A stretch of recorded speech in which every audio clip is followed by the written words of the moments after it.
What are the latest trends and innovations in winemaking, and how are they shaping the future of wine? Welcome to the second episode of the second season of Winemaking Experiences by Enartis, the podcast dedicated to the world of winemaking. In this episode, we're going to talk about digitalization in the wine industry and the impact this will have in the future. We will discuss with the founder of Wine Luthier, Fernández Pons, about the wine positioning system and how to design wines tailored to the market in order to meet winemakers' and consumers' demands. Let's find out together how digitalization and artificial intelligence can lead to new opportunities for wineries. Good morning and welcome to this episode of Winemaking Experiences by Enartis. My name is Sara Ferreira, I'm a Strategic Business Manager for Enartis, and I'm here with Diego Fernández Pons from Wine Luthier, the beautiful mind behind this new tool that we are going to talk about today. Hi, Diego. Hi, Sarah. Thank you very much for having me here. Welcome. I'm really thrilled and honored to be here sharing with the Enartis family what we have managed to describe about what consumers really feel. So let's talk about, the winemaking industry has seen so many changes since the existence of internet, right? Yeah, well, the winemaking industry really started with Pasteur. So, yes, it's been changing, and internet has swiftly increased the speed of change. Exactly, how people buy, how people sell, and how people see wine, like apps, artificial intelligence. How do you see these things affecting the wine trade and the winemaking world? Well, the world today is digital. That's even silly to say, but yes, it is digital, and the wine world is digital too. But we go back to digital. Yes. So what does digital mean? What is digitalizing? Digitalizing is a scary word, but it's something as simple as efficiently organizing information. We are humans because we have been able to create information, create knowledge, and organize it. That started by handwriting, that started by abacus when we started calculating, and that has increased with digitalization. So don't be scared of the digital world, because it's just an efficient way to organize information. So what do we do at Wine Luthier? We have been able to create a technology that shows precisely and objectively the taste of a wine any consumer in the world is perceiving. We define it, we turn it into zeros and ones, which is the easy way to organize the digital world, and then we can share that information with any consumer, winemaker, importer, with an artist. That sounds amazing. Can you explain to us how does that happen? For example, how do we get that information? Well, what we've done at the lab, we're just a wine laboratory, and what we've done after many years of research, we have been able to define first the main taste drivers of a wine. Okay. So that's something that's subjective, and that's an intellectual job to really focus on what consumers feel. Once we describe them, we had to be able to measure them. So anything in the world can be measured through physics and chemistry. Mm-hmm. So we unveil all physical and chemical properties of this wine, of any wine, and then algorithms driven by not real artificial intelligence, but neuronal network, which is like a step below artificial intelligence. These algorithms turn these numbers, which are molecules we have measured, into the consumer's experience. Okay. Every new tool, every new technology comes to fill a gap. What's the gap that Wine Luthier fills? That's a good question, Sarah. Yes. Why did we come up with this? Because we knew, I've been a winemaker myself forever, since I was 20 years old, so that's some years ago. It was yesterday. Yesterday. And I knew when I talked to fellow winemakers, we could be talking about the same wine, but could be using different words. I've been a member of a jury for many, many wine contests, and I can tell you, in a table of wine experts, like myself, we had at least 40% difference in the perception of the wine. Wow. So there's a subjectivity linked to wine tasting. And that's inherent with the human capabilities of tasting and sharing a sensible experience, okay? So, what is the gap? Coming back to your question. There was this gap in the wine making, in the wine industry, that there was a lack of objectivity when it came to describe and make and share the taste of wine.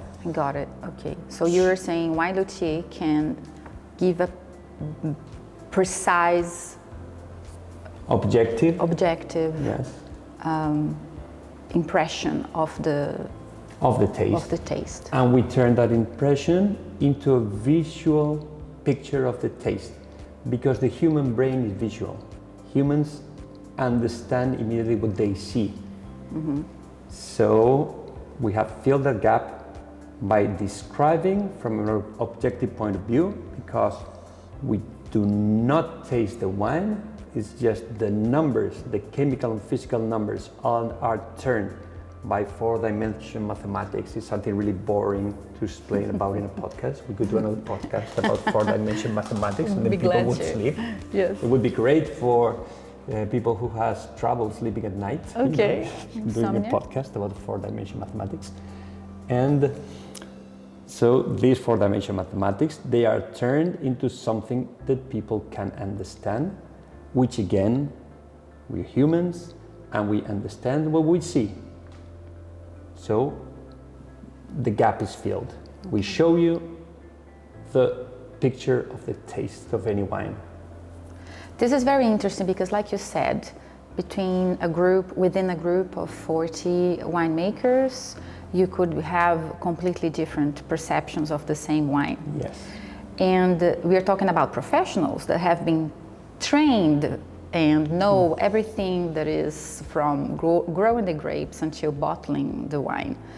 How do you see the difference? Like, if we have to just describe the main difference between how a professional tastes and sees wine and how the regular Joe, the normal consumer that gets a wine from a supermarket, tastes the wine. I would say that the regular consumer is a much better taster than a professional. Really? Always. Always. Because consumers, they really have the freedom of choosing what they want to spend their money at. So they choose the wine they like. So the pleasure. For a consumer is, I pick this bottle, I drink it, I get pleasure from it, yes, no, that's all. Yes, no. Buy again, don't buy again. If it's a yes, I buy again. If it's a no, I don't buy again. What professionals such as yourself, myself do? We drink a wine. We sniff it, we swirl it. We may not get a huge pleasure out of it, but then we start thinking, okay, this wine, the oak may be too much for my taste, but maybe it's because the barrels were new. So we are not objective at all when we taste. Overthinkers. We are right? overthinkers, 100%. Regular people, the people who end up drinking the wine, they don't overthink. They like it, they don't like it, just like they do with coffee, with clothes, with music. Exactly the same. So would that be correct to say that, like, Wine Luthier would provide us the black and white, the consumer way of tasting the wine, like bing? Yes, that's one of the things we do, because we have today over 18,000 wines analyzed and objectively positioned in the WPS, which is the wine positioning system. So We position them and we compare the taste balance with the sales figures of the wines. Okay. And that's one of the biggest surprises we got when we started like really using this, is that consumers really buy what they like. And there's a consistent relation between the taste balance and the market success for wines. I mean, obviously there's more into wine than taste. There's marketing, labels, branding, price. But in each category of this, the taste balance is consistent with the success in the market. So again, I've told this probably 5 times again, consumers just buy what they enjoy drinking.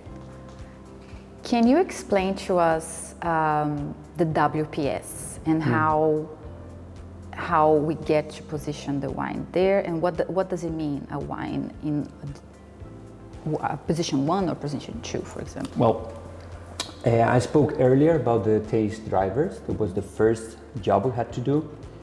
And we described the 4 main taste drivers, just simplifying. We started by 10 and then we were cutting.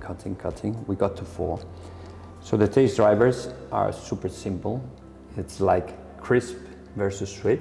So it's the idea of freshness versus the idea of sweetness. And on the other axis is grip against mellow. So it's the idea of concentration, of foremouth versus the mellow, the honey. This lingering aftertaste that's really sensual, if I might say it, in a wine. Okay? So when we position a wine with a dot in a square with these 2 axes, we just immediately see and understand what the wine tastes like.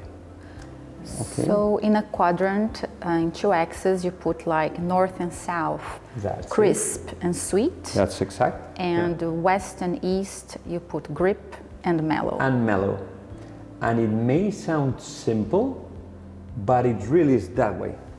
I mean, and we need to come up with something that everybody could understand. So it really is that way. Let me give you an example.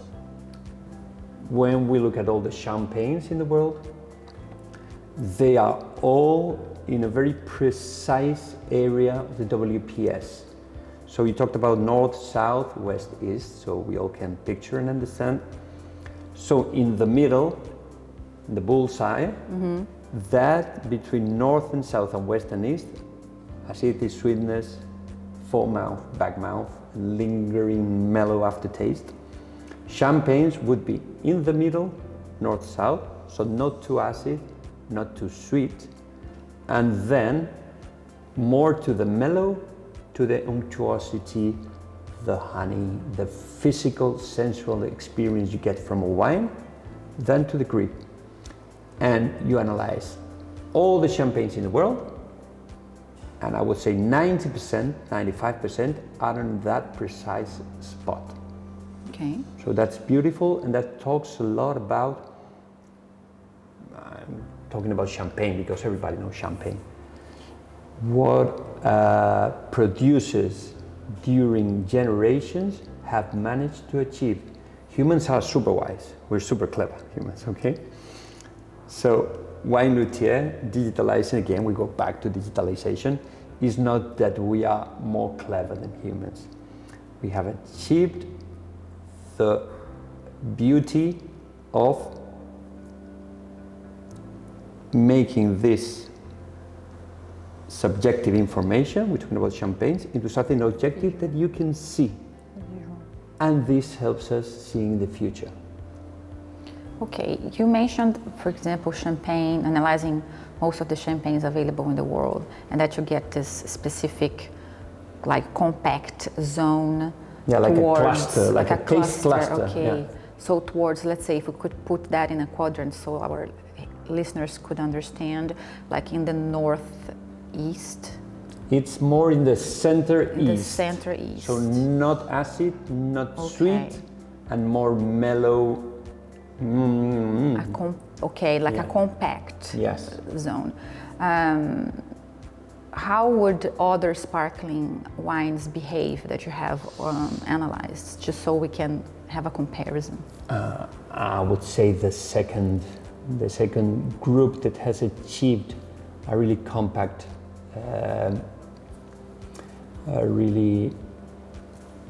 area in the WPS would be the Prosecco. The Prosecco are sweeter than the Champagne and they are not as mellow. And the Italians have done a great job creating a drink that... It's a brand. And a brand, it's a brand itself that consumers recognize. It's important, we're talking about compact areas in WPS, and it's super important because consumers, we want to feel rewarded when we spend our money into something, and the reward comes from expectations. So when you expect something from a drink, from a wine, the taste has to meet those expectations. Mm-hmm. So Champagne has done a great job, Prosecco has done a great job, because consumers, they buy a Prosecco, they have an idea of the Prosecco in mind, and they get what they're expecting. And it's the same to Champagne. Excellent. When talking about the WPS still, if we think about a customer that comes and approaches you, how is the experience for a winery and a wine importer, for example? How differently are they going to benefit from using the WPS, for example? Imagine you're a winemaker, Sarah. Mm-hmm. Okay, you're a winemaker yourself, but imagine you have a winery. You're making wine. Would you like to know what your consumers, or what an average consumer or a consumer anywhere in the world would think about your wine, or you wouldn't like to know? Of course I would. Okay. Very curious. Okay, so that's what we do. We would position your wine in WPS, and then we compare it with the main wines areas, main brands or areas in the world. Let's say you're Brazilian and you're producing wine from Brazil, and you want to know if a regular Bordeaux drinker is going to enjoy your wine. Then we would position your wine, we will compare it with the regular Bordeaux, and we will tell you how different it is, and then we could even help you, if that was your wish or your company mission, to make your wine more similar to the Bordeaux. Wow. If you're looking for a Bordeaux taster. Let me put it another way. What kind of music do you enjoy? Bossa Nova. Okay, Bossa Nova. I'm a little bit familiar with Bossa Nova, but me or any listener that's watching or listening to this podcast could immediately tell the difference between Bossa Nova and AC/DC music or Bruce Springsteen, no? I hope so, yes. So that is super easy to understand with wine or with clothes or with a film. Movie is not at all easy with wine. So as a producer or even as a consumer, we help you, the WPS, to really understand the difference between Bossa Nova and AC/DC. So between your Brazilian wine and a Bordeaux, for example. And again, if you would like to achieve a taste that would please the regular Bordeaux drinkers, we could help you with natural winemaking to approach your taste to the market that you're aiming to.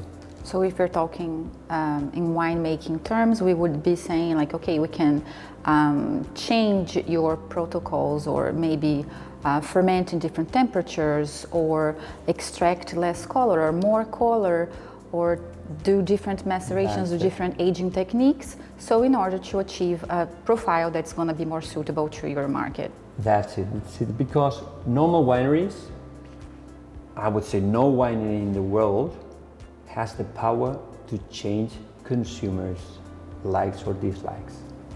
I'm Spanish, you're Brazilian. I have my food culture, I am a 53-year-old Spaniard which has a certain taste, and I like certain wines because it's the way I've been brought up to. Okay, so my taste is not the taste of my children, and my taste is not the taste of a German 25-year-old student or worker. 25-year-old student would be a bit too old for a student. Exactly. No? I don't know. Yeah. Okay. And for an importer? Yeah. For an importer, they work with us in two different ways. One, they analyze their portfolio and they can compare the position of their wines with the sales figures. So they immediately understand why some wines are selling more than others, and they can compare these sales figures with the demographics. So they know again which taste balance is preferred by the 55-year-olds and which taste balance is preferred by the 20 years old. So they can see the future and they can focus their portfolio with their demographics, adapt to the demographics. That's one thing. The second thing, when they change vintage or lot, they want to make sure the consumer is not deceived. So we are winemakers again. We are the worst tasters in the world because we enjoy the differences. We like to think, oh yes, this wine is very tannic. Yes, because vintage 2023 was colder than 2022, or the other way around, so that's why tannins are more tense. 98% of consumers, all my friends, do not care about that. They want to see a label and they want to have the same experience behind the same 3 seconds label. in your mouth. That's it.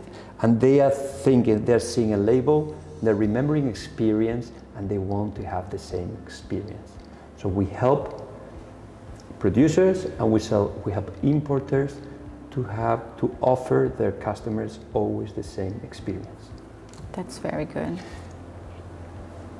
Happy customers mean loyal customers and mean you increase your sales. Winemaker. You increase your sales. Winemakers are happy because they know what they get in the bottle. They sleep at night because they know their wine is going to please. Exactly. And sales increase. Win-win. So it works. Yeah.